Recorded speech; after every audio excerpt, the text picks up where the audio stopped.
Hello, Preyheads, again, collectors and fanatics. I am your host, Glennon Taylor, and I'm with, again, another special guest for today at the Huntsville Comic Pop Culture Expo. What's up, special guest? Hello, how you doing? What is your name?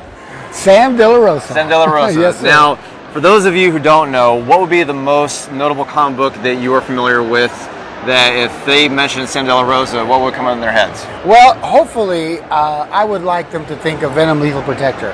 I worked on the 6-issue series.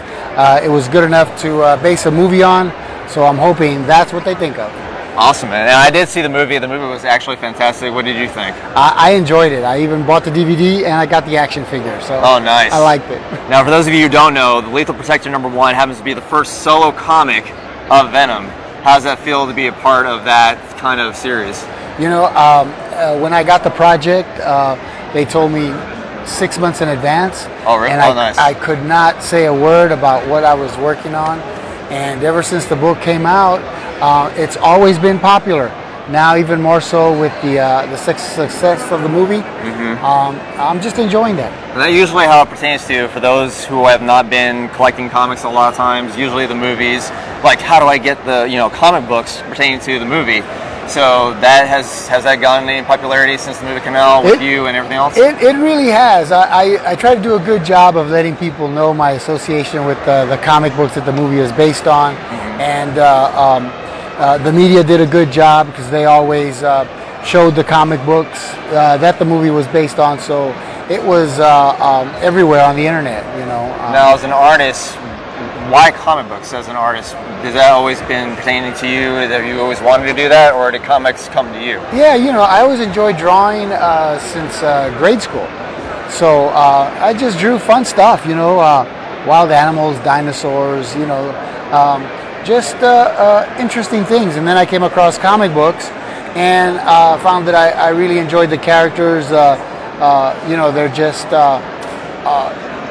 excellent costumes, powers, colors. So I just moved over to just drawing superhero characters, and that's all I ever wanted to do since grade school. Nice. Now, of course, you can see from his work behind me, you've done Venom, Carnage, Hulk, but you're more notable about Venom. Venom loves you as much as you love Venom. Yeah, right? I've worked on just about every character at Marvel and DC, all their major characters. The only character that escaped me was Deadpool, but I was doing plenty of Spider-Man and Venom when Deadpool was created. So, I really didn't, see a need for me to ask if I could do Deadpool.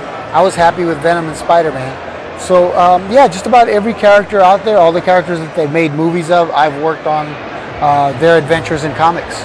Now, the one thing you may not know, you also did a Predator comic. Yeah, I've done a lot of odd characters in comics outside of Marvel. Predator is one of them. Popeye is another one. Worked on even Power Rangers and Star Wars, Star Trek. So a whole bunch of other stuff besides superhero characters.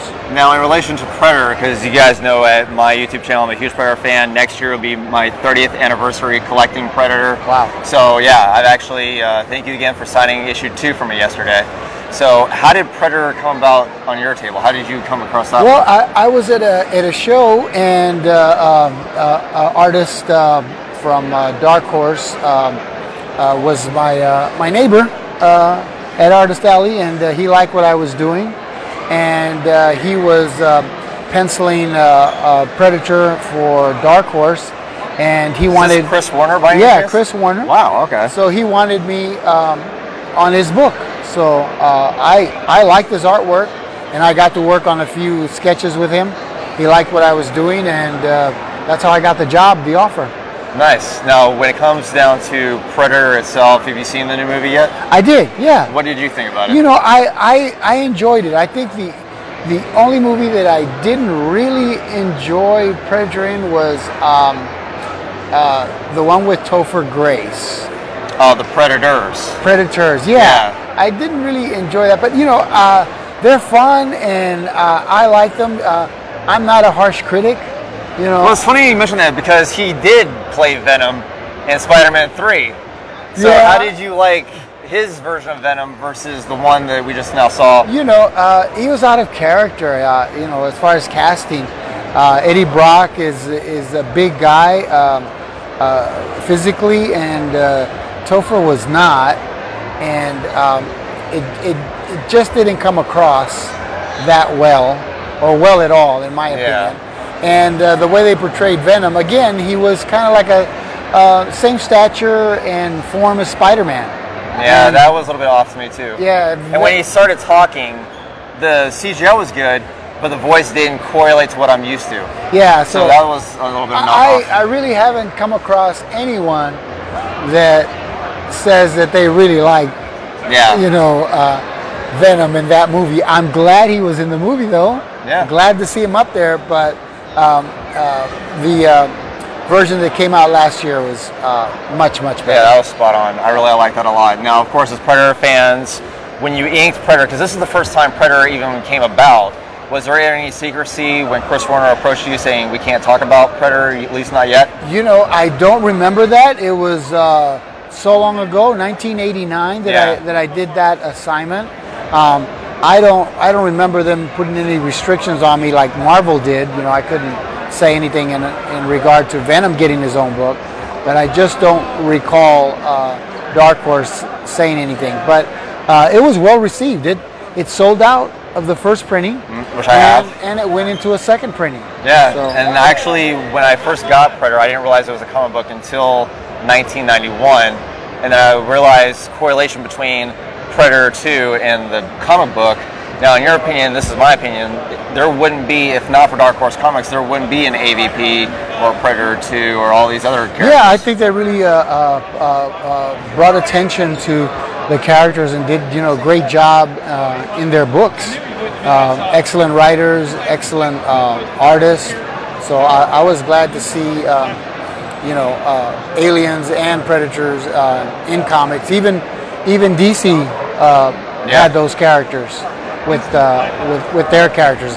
Predator against Batman, I recall. Yeah, there was Batman versus Predator. Now there's Batman versus aliens, and they got the Justice League versus Predator. So I see that crossover going very nicely. A lot of fans like that a lot. And you know that Predator book, it's been published in a lot of formats since different then. languages. Different languages and different editions. Omnibus, trade paperback, hardcover edition, limited, signed hardcover edition, and quite a few other things. It's still popular. Yeah, and matter of fact, for you fans at home, I know you can still get the hardcover that has all 3 issues, The Dark River, Predator #1, as well as, of course, Cold War. That's a big, huge, big red hardcover book. I got it, yeah. And you also still have the $2,500, or not $2,500, but the 2,500 signed edition one? Yeah, I've got several of those. I don't bring them to shows because they're very heavy, but when I do shows that I drive to, I bring them. I got a few of those. Oh, and they also made an action figure based on that cover of #1. They did, NECA did. And it included a little mini comic book facsimile of the whole issue. Which I have not yet collected that yet, but I'm trying to get that into my collection. But, you know, Sam De La Rosa, he's an awesome character and an awesome artist. So I really do appreciate you actually helping with that comic book. And of course, Venom and Carnage, we have huge fans that love your work. Now, in case if anyone wants to find you, how can they find you on social media? Yeah, I would just point them in the direction of Facebook. My address is Artist Sam De La Rosa. Pretty simple. Just don't skip any spaces in putting that in your search, and also samdelarosa.com. Now, are you on Instagram? So I could have swore I thought I saw on Instagram. I am not, but of course, Instagram is everywhere, so people post pictures they take of me, and okay, so they're just using the hashtag Sam De La Rosa. Yeah, that's what they're doing. But I don't have an Instagram account. So it's just Facebook then. That's it. Yeah. All right. So I'll definitely leave his Facebook page down in the description below if you want to see more of his artwork. Predator happens to be, again, my favorite part of his work.